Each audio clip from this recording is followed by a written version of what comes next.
subscribe. なんだか気の毒な生き物出てきた! Card Kaizoku.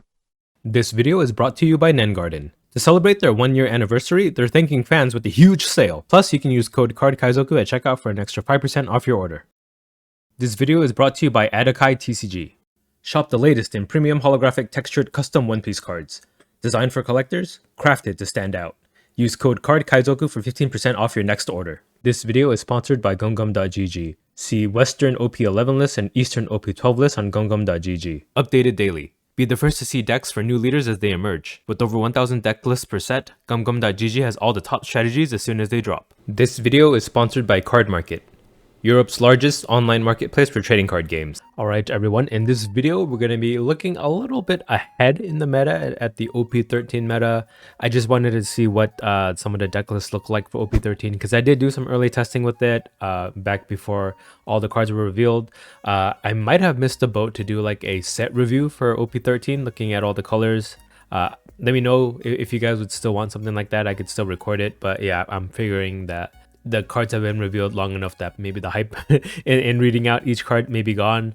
I still haven't read every single card in OP13, but yeah, this video in particular is just going to be taking a look at what some of these deck lists look like. So on screen here is my website, cardkaizoku.com, link in the description below. It's taking a look at the Eastern sim stats here. Now, normally when I do these kind of videos, I look at private games because those are like ranked games, but obviously no one's playing ranked on the East or barely anybody. So we'll just take a look at all the like pub games, as some might call it.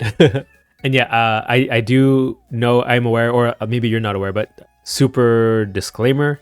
Yeah, the Eastern stats are not as sweaty and competitive as the Western stats on the sim, due in part to the fact that like the people playing OP13 are people who are like casually playing it early, because in the West it's not OP13 yet, or it's the English speaking regions in Asia, and then I don't think too many people from like the Japan regions use the sim. I could be wrong, but from what I can tell, yeah, I think it's mostly just like the English speaking Asian countries that use the sim. So this is a video for you guys. You know, my which countries speak English? Singapore, Indonesia, Malaysia.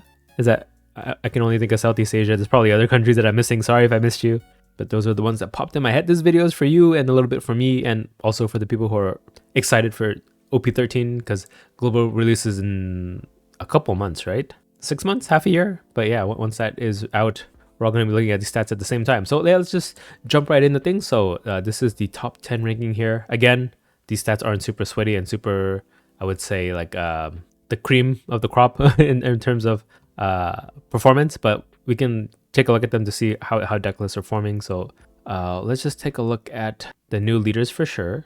And then like Zoro, Bonnie, Purple Luffy, or regular Luffy is a new leader, sorry, and Rayleigh. We just see how all these decks have developed in OP13. So looking at Ace, in general, it seems to have a good win rate into a lot of things here. It's the number 1 deck, but only if you're going second. Going first, you have a less than average. So it seems to have a weakness into Bonnie and Zoro. So let's take a look at his deck list. So we just take a look at the one that's most played, right? This one has 1,358 games in total with the win rate of 58, played by 185 people. So it's confident in the number of pilots and win rate and the number of games played that this is kind of the best overall deck list at the moment. All right, and of course I'm not going to have prices. Usually I show the deck prices, but okay, yeah, half the deck has existing cards that we can buy on TCG Player. So I guess if you wanted to pre-buy it, this Yamato is like crazy expensive now. So what else is run in the deck? So here's the leader ability in case you don't know. I'm not going to take time to read it, so you guys can just pause it. Okay, so runs the Otama. I don't think for any particular reason besides the fact that you can just draw a card with it. And it's a 2k counter. I don't think it synergizes with anything else. Garp as a searcher. Okay, so this helps you find like all of your late game actually. So Garp makes sense. Runs a Sanji. I feel like this isn't as important of a pick here, is it? And then Hina as a 2k option as well, just to have unblockable. Yep. And then 3 puddings actually, so very heavy on the pudding. I guess that makes sense because it seems like OP13 between the Roger and then like Emu draws a lot of cards too. Pudding helps mitigate that. by making them like shuffle their entire hand back into their deck. This Marco is one of the better cards in PRB02 to come out, and especially in an ace deck, right? You draw 3 cards when this guy dies if you have Dawn attached on your leader, right? Yep. Nami makes sense. It's a blocker that draws you cards, helps you draw your late game, and stalls for your late game. This Yamato is basically the same thing as Otama. Oh no, you don't discard. I saw 3 and 2 and I thought draw 3, discard 2. No, you just draw 2 cards and then you give it on to your leader. Wait, that's really good. What the heck? And then you're always at 3 or less life unless you heal somehow, but you can't really do that in red and blue, so this Yamato always draws you 2 cards and gives you a Dawn on leader. Huh? Literally no downsides to this. Okay, what else is there? Uta blocker, 2k counter. Yeah, the theme here seems to be drawing a bunch of cards, right? Card draw. This is card draw, disrupt your opponent's ace who drew a bunch of cards, even Otama's card draw. And then we have Yamato for aggro, so from your 6th Dawn turn this week, actually start attacking. So yeah, Yamato has rush, puts Dawn on leader as well, and then runs 2 of the rush ace. Okay, so good for like trading, clearing bodies. It's a rush attacker too. And then I think the claim to fame is this 10 beard here, right? From OP13. It's a blocker and you draw 2 and trash 1 card from your hand and give leader and up to one of your characters 2 rested Dawn each, I think. If I'm reading that correctly, that's 4 Dawn in total that you can utilize, which is not a blue effect at all. It's more of a red effect, but it's on Newgate somehow. Is it even a red effect? It's more green, right? But yeah, very uncharacteristic blue card here. Does really nothing blue except for the draw 2 trash 1. But yeah, you chain a few of these back to back and then you play like the tax spirit too. This is really great into Emu, right? This is, I think the reason Ace is as popular as he is right now is just due to the fact that Emu is really strong, and Ace is a pretty good counter to Emu. I think if Emu ever drops in the meta, Ace might also kind of drop. That's what I would have to assume. But we saw from the matchups, he did pretty well into a lot of other decks. But that's kind of one of his big benefits here. And then Roger to finish games to get around, again, Emu as well. The double blockers they set up after the 10 cost 5 elders can be mitigated with this Roger. What is this? Okay, so for 2 Dawn, if you have 1 or less life cards when your leader attacks your opponent. Okay, so it's unblockable for your leader if you're at 1 life. And then, yeah, this 8 drop can just play out both of these 10 drops to turn early. Now, I saw in a tournament match, the 3-on-3 that I like casted, unofficially casted in English, that you don't need to do that second part that makes your leader a 2k buff, right? That's optional because you'd have to take a life to hand to get that plus 2k. So I guess there are situations where you do want to be 8k base, but some situations where you just want to get a 2 Dawn discount on these new gates here. And it seems it's worth it just being able to play those guys out a turn early. Seems to really be a really strong play there. Okay, that's Ace. We'll look at Roger next. So Roger, good into a lot of things too, but also loses to green, right? Lim, Roger, Lim, Zoro, and Bonnie, and Rayleigh. Did Lim get a buff in OP13? We'll have to check Lim later too, but let's take a look at some Roger deck lists. So this one here has 4,000 games played. So let's see, any available cards, even less than the Ace deck. So Shanks is a top 5 searcher, Buggy is a 2 Dawn ramp. I think this is one of the few purple decks that can ramp on their 2 Dawn turn, but technically 3 Dawn turn for Roger, right? Oh no, if you're going second, that doesn't put Dawn on your leader just yet, right? It's only if you already have Dawn on your field. So yeah, on your first turn going second, you can Buggy, if I'm reading that correctly. Then Neko Mamushi is also ramp, I believe. If you have 8 or more Dawn cards on your field, KOA, okay, no, it's not ramp. It's like KO a 3k base power, but it's a 2k counter. Usohachi to rest, Bullet is a ramp card, right? If you have 8 or more Dawn cards on your field, this card gains plus 2k power. On play, if your leader has a type including Roger Pirates, add up to 1 Dawn. Okay, so it does ramp. So this is 3 Dawn ramp, then 5 Dawn ramp with the blocker. Scopper ramps too, right? So you draw 2 trash 1 and then you ramp. Hey, that's pretty good. And then Rayleigh for some of that late game action. And then the other Rayleigh, younger Rayleigh, which is a breakout card, right? This is run 4 of in Roger and 4 of in Purple Luffy from what I've seen. So yeah, it's an 8 Dawn, 9k rush attacker. That in and of itself is already like really strong and really great. Kind of weird that there's no drawback to that. Usually this is like a red effect for this kind of stat line. And then if you have any Dawn cards, given Dawn cards, you can rest one of your opponent's 5 drops or less. So that's really good. You just need to put Dawn on your leader. Even Purple Luffy can do that. Any Purple leader can do that on their 9 Dawn turn or something like that. And then you also ramp it on as active, which is especially good into Purple Luffy. Oh, with Purple Luffy, because you get Dawn up for Gungam Giant. And I guess it's good in Roger too, because there's Divine Departure. Oh no, this is the 3k counter. What am I thinking of? Wait, this is another Divine Departure, isn't it? Aren't they both named? Yeah, they're both named Divine Departure, but this costs 1 Dawn.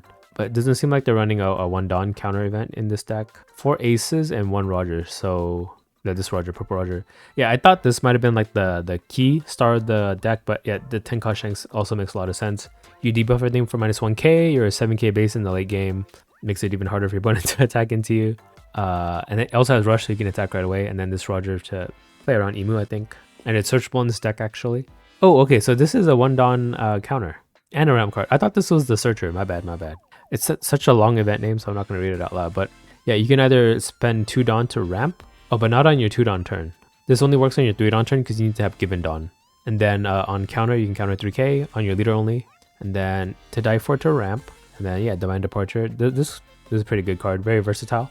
Worst case scenario, it's a Jet Gatling. Best case scenario, you can use it to give -8k to something for 6 Dawn. For 5 Dawn, actually. So it's like a round table. This kind of, which can also combo with the Rayleigh. Oh no, it can't. That's too much Dawn. Never mind, never mind. You're not that rich.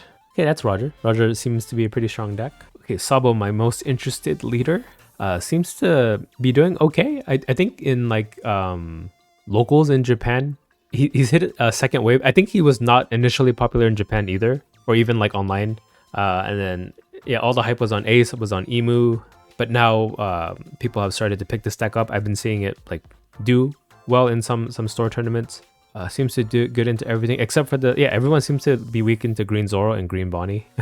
So I don't know if OP13 is gonna change much besides fill the rest of the top 10 with OP13 leaders after Zoro and Bonnie. But let's take a look at his deck list. Right, so Sabo kind of plays like a mid-range red Zoro deck just because his leader buffs everything. It even buffs it on your opponent's turn too. So runs 2 of the 05 Rev Searcher, and then OP12 Rev Searcher. This one puts cards in your discard too to help you bring it back with the dragon. Runs 2 Garp to find your end game. Right, this searches some non-Rev army cards. I do see they run Stussy here and then Roger, so this Garp can find those. Koala 2k, Hack, one of the best early plays for your Sabo, but only as a 3 of.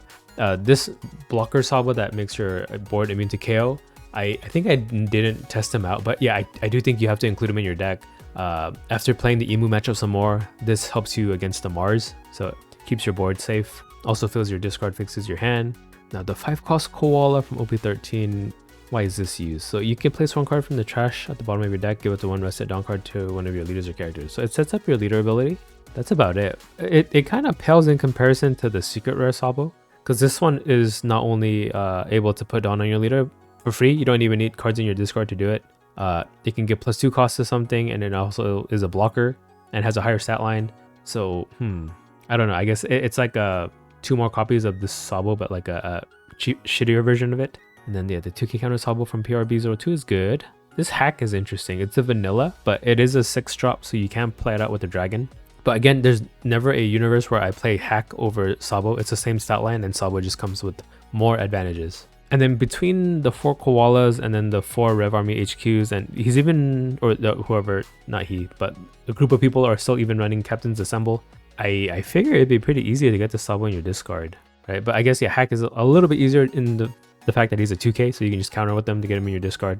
And yeah, of course, 4 8 cost Dragons, one of the key card in your deck, right? You chaining these back to back. And then 2 Rush Dragon, 3 Stussy. I really wonder what this is for. I'm guessing against Ace, because this pops their Newgate, right? It pops the Tax Spirit, it pops the other one, the blocker one. And we do run a lot of like weenies to use to pay for Stussy. So yeah, that's interesting development there. Then Roger for the Emu matchup, I would have to assume. Then 3 Waxing Fist. I kind of want to run this at 4. I don't know, I'm a really big fan of this card. Any deck that has like a specific specialized 4k counter for 1 Dawn for their deck, I feel like you ought to run it. Right, so stuff like Waxing Fist, I think like Shirahoshi has one, Vegapunk has one, so those kind of counter events. Oh, like Pheasant Peg for Kuzan too, right? I don't know, but yeah, that's Sabo. It's not too different from the initial list that we drafted. Ours is more generic into the meta, but this is like more geared towards the top meta, right? We have Sabo to counter Emu, Stussy to counter Ace. So yeah, eventually I would have made these adjustments too. I just needed to play against more decks. Because when I was testing, like it was on the bug test version of the sim, so people were only playing like the new leaders, and then like Ace was bugged for the longest time.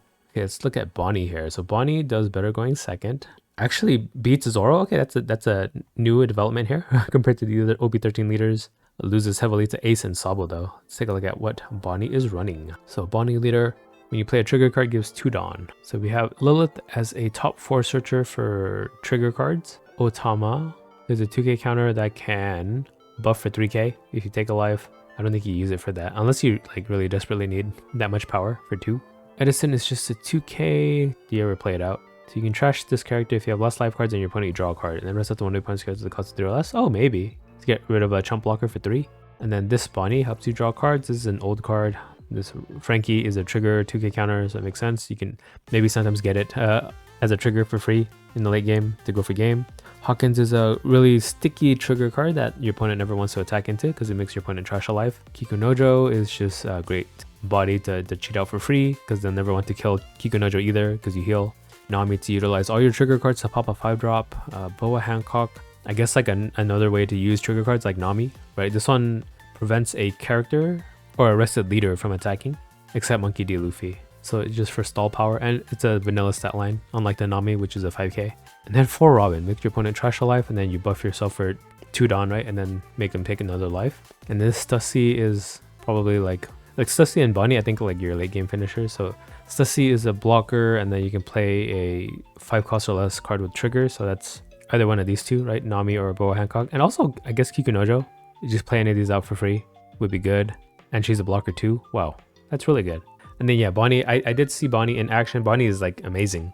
9 cost 10k on play. It gets rush if you're egghead type leader, and then your opponent adds the top card of the life to their hand. So it's like well, it's not like Robin. Robin makes them trash it. This one makes it go to their hand. But then you have a 10k rush attacker, and then you have 2 Dawn for your leader to attack for 7. You still have Dawn up for counter events if you need it to, or else you can just swing for 8 with your leader.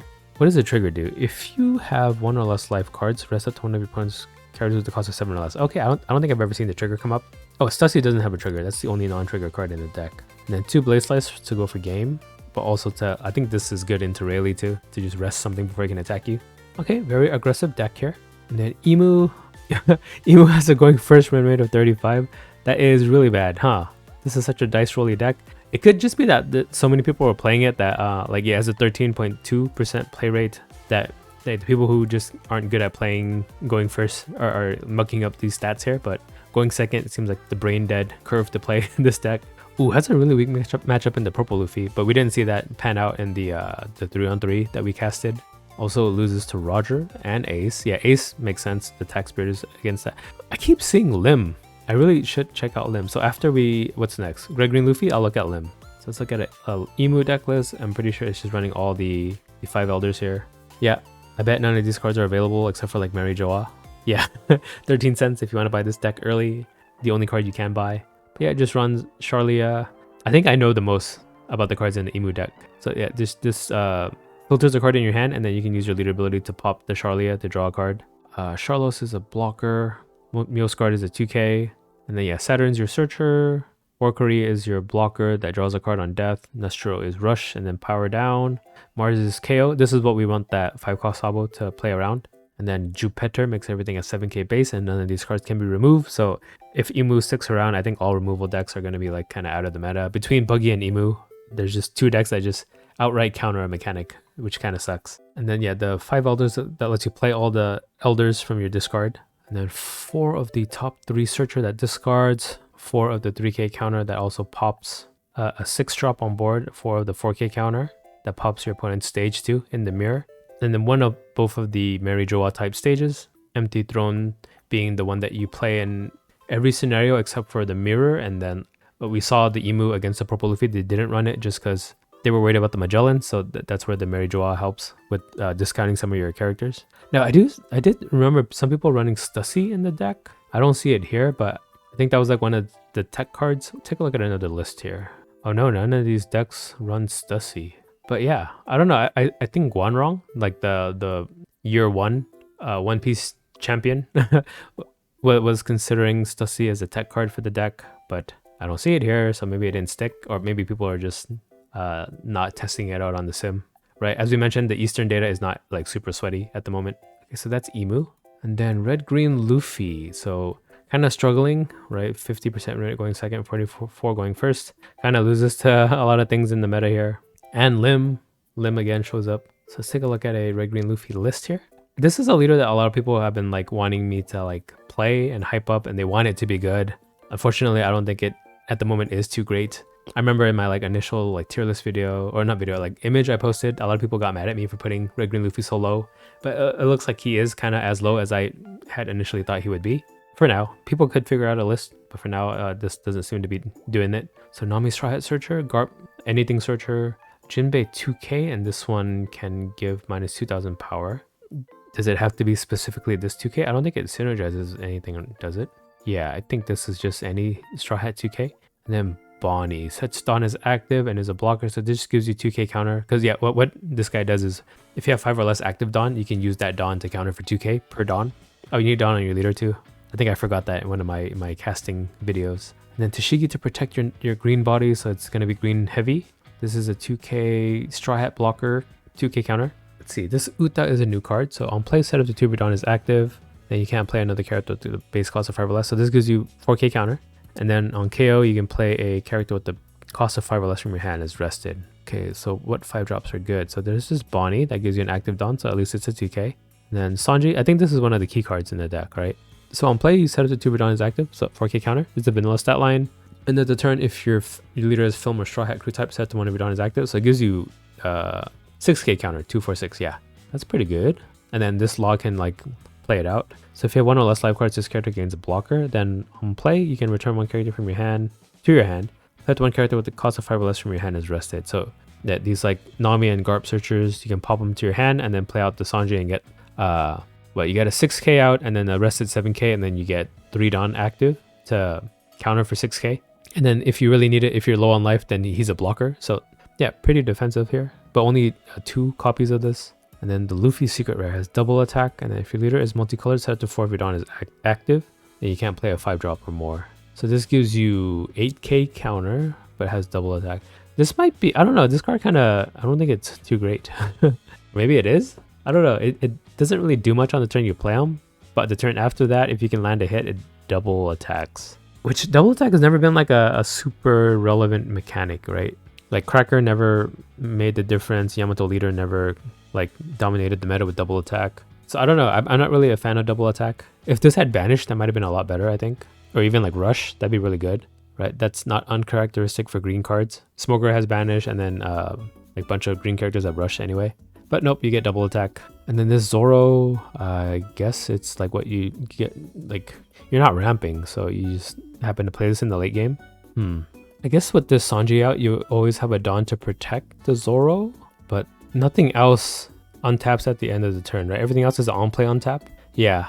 Oh no, this one gives you a Dawn on the opponent's attack. So this Bonnie and this Sanji can protect your rested Zoro. Yeah, I don't know about the Zoro, but this Shanks is good, right? You can set all of your Dawn as active, but then you can't play any cards from your hand. So you'll play this out, get 10 Dawn back. You need to put 5 on your leader, or like on your characters, because you can only have 5 active to use this effect on the leader ability. And then Bad Manners, and then Charleston. What does Charleston do? If you trash a card from your hand, you set up the 3 of your Dawn as active. Whoa, this is super defensive. Right, so this is what? 3 Dawn is 6 plus 4. 10k counter for 2? What the heck? But you have to discard a card in your hand. That's fine. 10k counter for 2? Sign me up. Okay, so that's all the OP13 decks. Let's take a look at Lim, right? Why is Lim good into everything? Yeah, specifically good into every OP13 leader, except for Bonnie.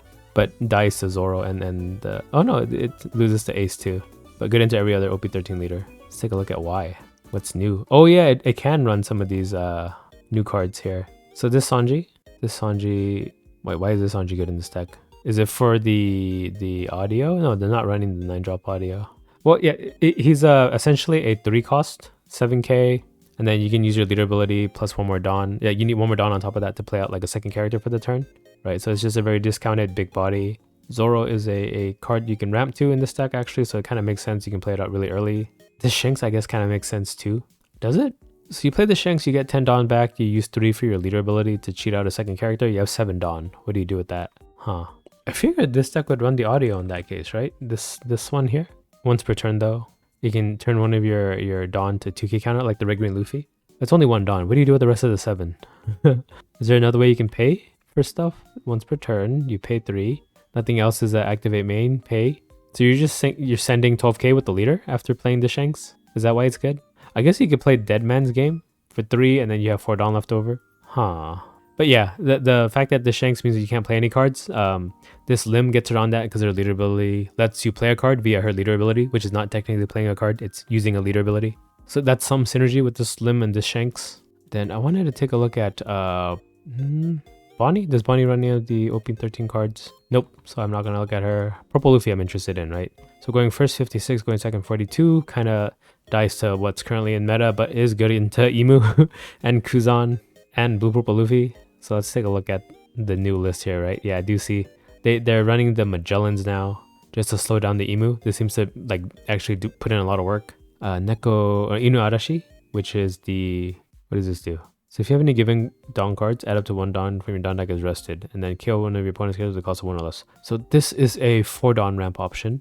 So this on top of Mr. 2 gives you 2 4 Dawn ramp options because, right, you need 1 rested Dawn on your leader, or 1 attached Dawn on your leader, plus 3 for this Inu to ramp. But it's counter anyway, so that's pretty good. And then 2k counter, they're not running the blocker Sanji. Does it matter? Wouldn't you want to run the blocker just in case? Because I don't know if I ever played this guy out. But yeah, Zoro also to ramp. Double finger to ramp. It's all about ramping. Because yeah, the Magellans actually kind of slow you down a bit too. You have the Dawn -1 to make your opponent Dawn -1. So this helps you get ahead of them, plus also your leader ability ramping you. Sanji for rush, Katakuri for defense and attack, and then Silver's Rally for rush, and Bullet. This is specifically for Emu, right? Because this rests their Warquery and then their Mars blockers in the late game. Yeah, and then he has double attack too. So this is super anti-Emu. Does it make it bad into everything else though? Right, not running the 9-cost rush Luffy. But yeah, 4 Gungam Giants and then 2 Divine Departures, which is a great card for this deck too. Okay, new Purple Luffy, new me. I might have to try this out. Any excuse to play this guy again. I want him to become meta again, but it seems like all he's got going for him is just that he's good into Emu. The Hidden Gem deck list here does run the Rush Luffy still, instead of the Bullet and Zoro. So yeah, I guess there's still like space to discover with this leader in this new form. I swear, from OP05 to the starter deck to like OP09, OP11, given Katakuri, to now, his package has changed quite a bit. He can just run any good purple card, it seems, which is pretty cool. Green Zoro, does he get anything new? Oh, I see some new stuff here. Whoa, Green Zoro got, this is such a rainbow colored card. I thought it was something rare, but it's just Hamapo. It's just a 2k counter, /2k counter here. Runs this new Zoro from OP13 that can set up to 2 of your Dawn as active. So that gives you Dawn for your leader ability. And then end of the turn, he untaps himself. And then this Law, I guess technically this Law can bounce back your Piranhas and then play out like a Tashigi to give you 3 Dawn. Whoa, that's really good. And he's a slash card too, so you can search him. Whoa, this combo is crazy. You can even Law into a Cavendish and give you 2 Dawn, right? So you either rest and get 3 Dawn, or you untap 2 Dawn. 2 of this Shanks, I guess it makes sense in the Zoro deck. So you play him out, you get 10 Dawn back, you just stack it on leader and attack into a character for 15 and then into your opponent's face. Or like 12-12 with the counter event, or not the counter event, the untap event. And worst case scenario, if your opponent doesn't die, you have a 12k that you also developed on board. It looks like they cut the 8-cost Mihawk completely for this guy. And then they're running the 2k counter Mihawk just because you have options to play out with them, right? You can play out this blocker Zoro, which is a 2k counter that can't be rested, or it can prevent arrest. Or you can play out the OP13 Zoro. That's it. But yeah, the good thing is if you play this Mihawk, you can play out that second character rested, right? So the Zoro comes out rested and then he just untaps himself. Oh, even like, so on your 4 Dawn turn, if you play Mihawk, you can Mihawk into Zoro. Zoro gives you 2 Dawn back. You can put 3 on your leader to attack into something and then restand. And then he untaps himself. That's really strong going second. Holy crap. This guy got a buff from OP13. What the heck? Okay, that's cool. Okay, lastly, we'll take a look at Rayleigh. Did you get anything new? Nope, so I'm not going to look any further into him. So that is what the OP13 kind of decks are looking like at the moment. I was just curious to see the appetite for that global release is getting hungrier and hungrier as the time passes, every set that goes by. So yeah, at this point, I just wanted to see what's coming down the pipeline because I want to play OP13. Sorry, OP12. But yeah, let me know what you guys thought of the video. I hope it was interesting for you. It's kind of more of a personal thing for me, I guess. I just wanted to take you guys along with me. But yeah, let me know what you guys thought. Subscribe to my channel if you're not already subscribed, and I guess I'll catch you guys in the next one. Bye. Car D Kaizoku. Da da da da da da.